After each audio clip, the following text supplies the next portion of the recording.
नमस्कार, आप देख रहे हैं जेएनपी इंडिया। मेरा नाम है स्नेहा तिवारी और आज का सवाल है कि क्या सिक्स्थ जनरेशन फाइटर जेट के लिए भारत फिलहाल तैयार है। भारत अभी अपना 5वां पीढ़ी का लड़ाकू विमान के प्रोजेक्ट में बिजी है और उससे करीबन करीबन 10 साल की दूरी पर है, लेकिन बात कर रहा है सिक्स्थ जनरेशन फाइटर जेट बनाने की। भारत का प्लान है कि छठी पीढ़ी यानी कि सिक्स जनरेशन के लड़ाकू विमान का निर्माण भारत में हो। हालांकि इसके पीछे मोदी की मेक इन इंडिया की जो ताकत है, शक्ति है, वो है। लेकिन सवाल ये है कि फिलहाल हम अपने फाइटर जेट, जो फिफ्थ जनरेशन फाइटर जेट है, उससे भी करीबन 10 साल पीछे हैं। ऐसे में जो plan six generation fighter jet बनाने के लिए किया जा रहा है, इसमें कितना दम है, क्या होता है सिक्स जनरेशन फाइटर जेट, क्या कुछ फीचर्स होंगे, सब कुछ इस वीडियो में जानने की कोशिश करते हैं। एक तरफ तो अमेरिका है, उनके राष्ट्रपति डोनाल्ड ट्रंप कह रहे हैं कि भाई हम सिक्स जनरेशन फाइटर जेट के लिए तैयार है। बीते कुछ दिनों में ही उन्होंने सिक्स जनरेशन फाइटर जेट को लेकर घोषणा भी की थी। एनजीएडी जो उनका प्रोजेक्ट था, उसको लेकर घोषणा की गई कि F-47 नाम से ये प्रोजेक्ट हमारे सामने जल्द ही आने वाला है और इसके निर्माण कार्य की घोषणा फिलहाल डोनाल्ड ट्रंप ने कर दी है। अमेरिकी सरकार ने 20 अरब डॉलर की शुरुआती बजट के साथ इस प्रोजेक्ट को शुरू किया है और इस बजट के साथ लड़ाकू विमान के निर्माण कार्य करने वाली कंपनी बोइंग को इस बजट में करीबन करीबन फाइटर जेट के लिए रिसर्च डेवलपमेंट का काम दिया गया है। इसके साथ ही इंजन के निर्माण का कार्य दिया गया है। नए कम्युनिकेशन सिस्टम के लिए रडार सिस्टम, एवियोनॉमिक्स के साथ साथ इसके जो और भी डेवलपमेंट्स हैं, उसका पूरा ये जो प्रोजेक्ट है वो करेगी बोइंग फिलहाल। लेकिन सवाल ये है कि जो सिक्स्थ जनरेशन फाइटर जेट है, इसके लिए आखिर क्या कुछ तैयारियां चल रही हैं, क्योंकि अमेरिका ने तो घोषणा कर दी है। दूसरी तरफ चीन भी लगातार ये घोषणा कर रहा है कि वो अपने सिक्स्थ जनरेशन फाइटर जेट के लिए तैयार है और लगातार ये बात कह रहा है कि भाई हम जल्द ही सिक्स्थ जनरेशन फाइटर जेट का जो निर्माण कार्य है वो भी पूरा कर लेंगे। लेकिन भारत के लिए छठी पीढ़ी का निर्माण कार्य, लेकिन भारत के लिए ये सिक्स जनरेशन का जो फाइटर जेट है वो बहुत ही कठिन काम हो सकता है, या कह सकते हैं कि कतई आसान नहीं होने वाला है। सिक्स जनरेशन के लड़ाकू विमान को बनाने के लिए हमें सबसे पहले तो टेक्नोलॉजिकल टर्म्स में काफी सारी दिक्कतें आ जाएंगी। इसके साथ ही टेक्नोलॉजिकल इनोवेशन में भी काफी प्रॉब्लम आएगी। भारी भरकम बजट भी है इसका और इसमें जो तकनीक इस्तेमाल की गई है वो भी काफी एडवांस है और इसके लिए भी हमें अंतर्राष्ट्रीय सहयोग लेना पड़ेगा। इस सारी दिक्कतों के बावजूद अगर भारत छठी पीढ़ी का लड़ाकू विमान बना जाता है और बनाने में कामयाबी मिल जाती है, तो समझ लीजिए कि भारत ग्लोबल लीडर बन सकता है।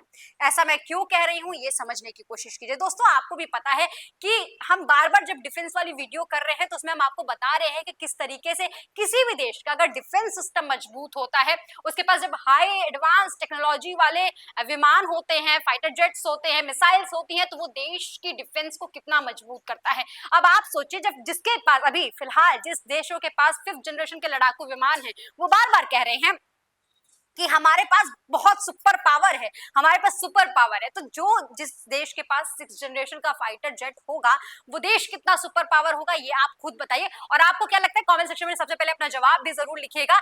अभी हम जानेंगे कि आखिर इसके क्या कुछ फीचर्स है, लेकिन सबसे पहले जानिए कि आखिर कौन कौन से देशों के पास फिलहाल ये सिक्स जनरेशन का जो प्रोजेक्ट है बेसिकली वो कहाँ कहाँ चल रहा है। सबसे पहले चीन की मैं बात करूं तो चीन के 2 प्रोजेक्ट अभी चल रहे हैं।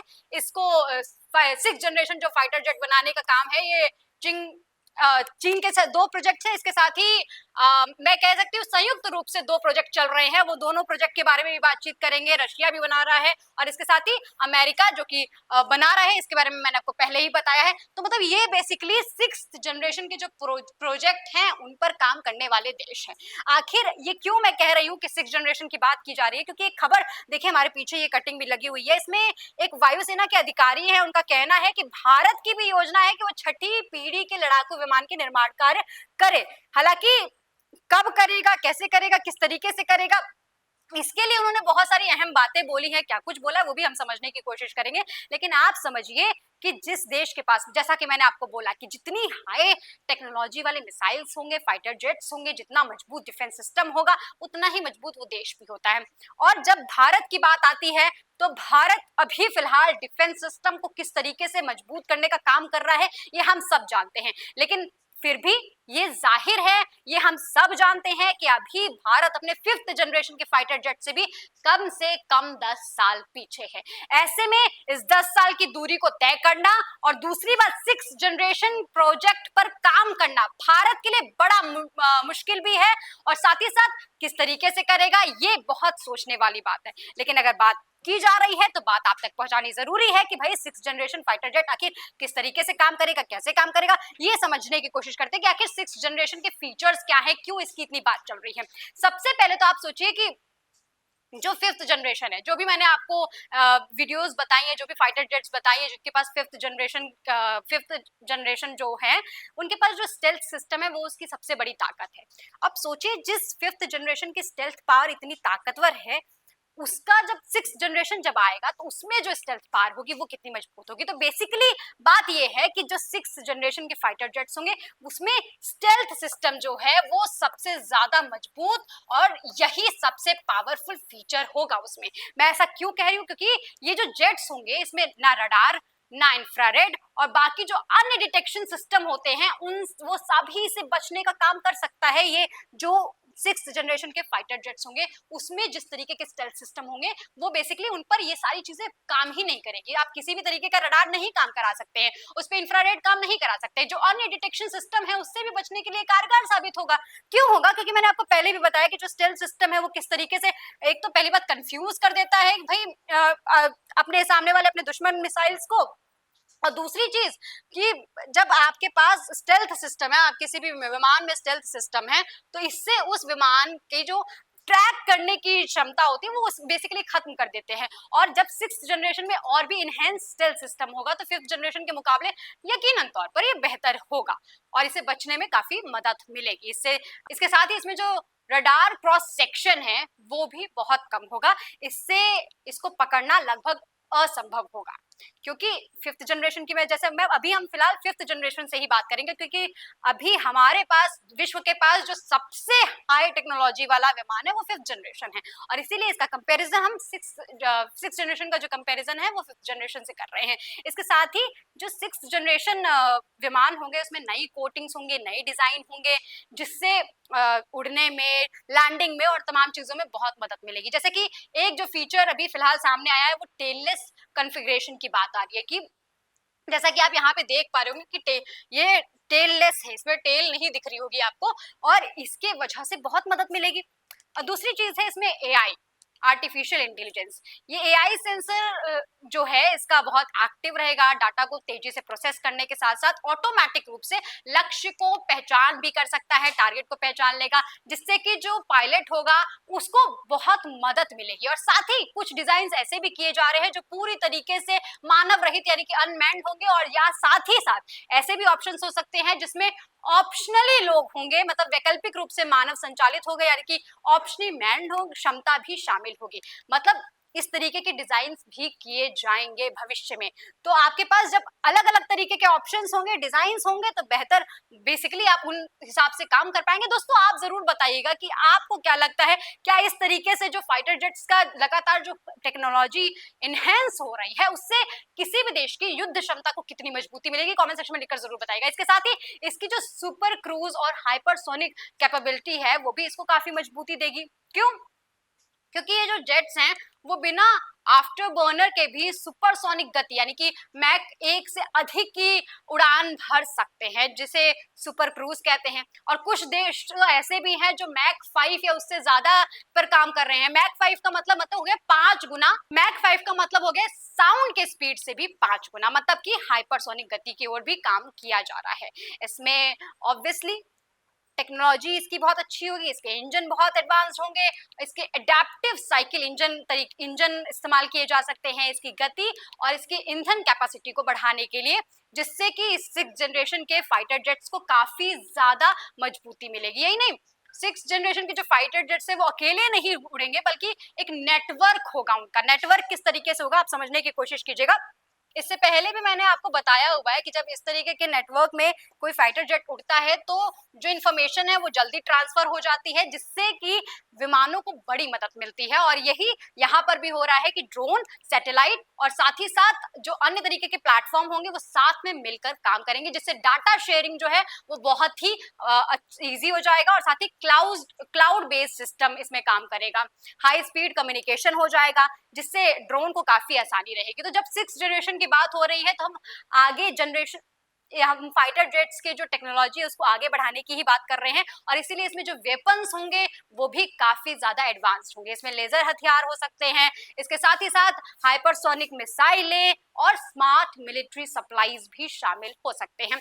और इनकी जो जो हथियार इसमें शामिल होंगे उनकी रेंज और उनकी सटीकता बहुत ही ज्यादा बढ़ जाएगी। लॉन्ग रेंज और पेलोड की बात भी की जा रही है कि जब इतना एडवांस्ड फाइटर जेट बनाएंगे तो वो उन जेट्स की जो उड़ान भरने की क्षमता होगी वो बहुत दूर तक होगी, और साथ ही साथ बहुत भारी हथियार ले जाने में भी वो सक्षम होंगे। इसके साथ ही मल्टी स्पेक्ट्रल सेंसर और डाटा फ्यूजन के साथ साथ पायलट को कम से कम 360 डिग्री जो वहां का सिचुएशन होगा उसको भी जानने के लिए काफी मदद मिलेगी। इस तरीके के सिस्टम को बनाया जा रहा है, इस तरीके के सिस्टम पर काम किया जा रहा है।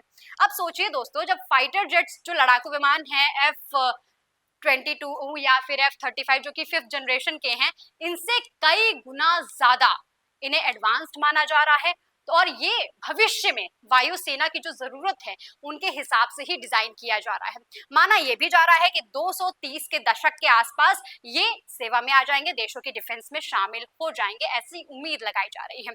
अब चूंकि बात की जा रही है 6th जनरेशन के फीचर्स की, तो आखिर 5th जनरेशन और 6th जनरेशन में अंतर क्या कुछ है ये भी समझ लीजिए। जैसा कि मैंने आपको स्टेल्थ क्या बताया, स्टेल्थ सिस्टम इसमें काफी बेहतर होगा 5वीं पीढ़ी के फाइटर जेट्स के मुकाबले। इसके साथ ही इसमें जो एआई होगी वो बहुत बेहतर होगी, जैसा कि मैंने आपको पहले ही बताया कि इसमें नेटवर्क सिस्टम, इसमें कम्युनिकेशन, इसमें सारी चीजें बहुत ही बेहतर होंगी 5th जनरेशन के फाइटर जेट्स के मुकाबले। इसके साथ ही इसकी स्पीड जो है वो भी बहुत ज्यादा होगी, हाइपरसोनिक स्पीड को पाने की संभावनाएं बात की जा रही है। 5वीं पीढ़ी में इस तरीके की स्पीड नहीं थी। नेटवर्किंग की बात मैंने आपको बता ही दी है कि ये सिर्फ सिस्टम नहीं होगा बल्कि सिस्टम ऑफ सिस्टम्स पर काम करेगा, जबकि जो 5वीं पीढ़ी के फाइटर जेट्स हैं वो सिर्फ सिस्टम पे काम करते थे। अब हम जानेंगे दोस्तों कि आखिर कौन कौन से देशों के पास ये 6th जनरेशन के फाइटर जेट्स हैं और इससे कितनी मदद मिलेगी। तो सबसे पहले बात यूएस की करेंगे, क्योंकि यूएस जो है वो हमें पता है कि टेक्नोलॉजी में कहीं भी पीछे नहीं रहता है, और इसीलिए बात यूएस की करेंगे। सबसे पहले तो इसके पास जो नेक्स्ट जनरेशन एयर डोमिनेंस यानी कि NGAD है, जिसको अब F-47 नाम दिया गया है, इसे बोला जा रहा है। ये बोइंग ने इसकी बिड ली है, बोइंग को दिया है अमेरिकी सरकार ने। और इसके साथ ही इसमें पहले ये 3 लोग मिलकर इस पर काम कर रहे थे इस पूरे प्रोजेक्ट पर, लेकिन जो नॉर्थरोप था ये अपने आप इसने कर लिया। इसके बाद जो बिडिंग थी वो लॉकहीड और बोइंग में थी, जो कि बोइंग को मिल गई है। अब ये बनाने की तैयारी में लग चुका है। यूएस एयरफोर्स का ये प्रोग्राम जो है वो F-22 को बदलने के लिए किया जा रहा है। 2020 में इसका प्रोटोटाइप भी उड़ाया गया था, जैसा कि मैंने आपको बोला है कि इस प्रोजेक्ट पे पहले ही काम हो रहा था, तो 2020 में इसका प्रोटोटाइप उड़ाया गया था। और अब बात हो रही है कि जो बोइंग F-47 है इसको संभावित हो सकता है, मतलब संभावना जताई जा रही है कि 2030 तक इसको सेवा में लिया जा सके। इसमें बेहतर स्टेल्थ सिस्टम होगा, इसमें एआई, इसकी लंबी रेंज और ड्रोन के साथ टीमिंग यानी कि नेटवर्किंग के जरिए इसको और बेहतर बनाने की कोशिश की जा रही है। इसके साथ ही मैंने आपको कुछ दिन पहले ही एक वीडियो में बताया था कि जब अमेरिका ने क्यों जीपैक में दिलचस्पी दिखाई थी, उस प्रोजेक्ट में शामिल होने की बात क्यों की गई थी, क्योंकि बीच में माना यह जा रहा था कि इस प्रोजेक्ट में काफी डिले है और इस प्रोजेक्ट को लेकर अमेरिका बहुत ज्यादा क्या कहते हैं उसे सुनिश्चित नहीं थी, और इसी वजह से वो अपने जीपैक प्रोजेक्ट में ये जीपैक प्रोजेक्ट की भी बात करेंगे अभी हम, इसमें काफी दिलचस्पी दिखा रही थी। और इसी प्रोजेक्ट के लिए भारत को इनवाइट किया गया था दिसंबर में, और इसी प्रोजेक्ट के लिए भारत को जब इनवाइट किया गया था और अमेरिका इसी प्रोजेक्ट में दिलचस्पी दिखा रही थी। हालांकि अभी जो इसका प्रोग्राम है अमेरिका F-47 की जो बात चल रही है फिलहाल उम्मीद अब आशंकाएं तेज हो गई हैं कि अब इस पे तेजी से काम चलेगा। जो डिले की बात चल रही थी वो फिलहाल यहाँ पर नजर आ रहा है कि अब नहीं है और 2030 तक ये बनकर तैयार हो सकता है। वहीं चाइना की अगर मैं बात करूं तो चाइना के पास जो J36 है इसकी बात काफी तेजी से चल रही है कि भाई दिसंबर 2024 में इसने अपने जो 6th जनरेशन का जो प्रोटोटाइप है वो तैयार कर लिया था और जल्द ही इसे शामिल भी करने की बात की जा रही है। जल्दी ही इस पर काम भी बहुत तेजी से हो ही रहा है क्योंकि चाइना भी अपने आप को टेक्नोलॉजी में या इन सब चीजों में पीछे नहीं रखना चाहता है और इसी वजह से चाइना लगातार, चाहे 5th जनरेशन की बात करें चाहे वो 6th जनरेशन की बात करें, लगातार अपने फाइटर जेट्स को और भी ज्यादा हाईटेक हाई एडवांस बनाने की कोशिश कर रहा है। अब माना यह जा रहा है कि जो इसका J36 यानी कि 6th जनरेशन का जो फाइटर जेट है वो इसके 5वीं पीढ़ी से काफी बेहतर होगा, J20 से बड़ा होगा और हाइपरसोनिक गति से, और साथ ही साथ एआई बेस्ड सिस्टम होगा इसका। इसको माना यह जा रहा है कि करीबन करीबन 2032 तक सेवा में ले लिया जा सकता है, मतलब चाहे चीनी सेना में शामिल हो सकता है।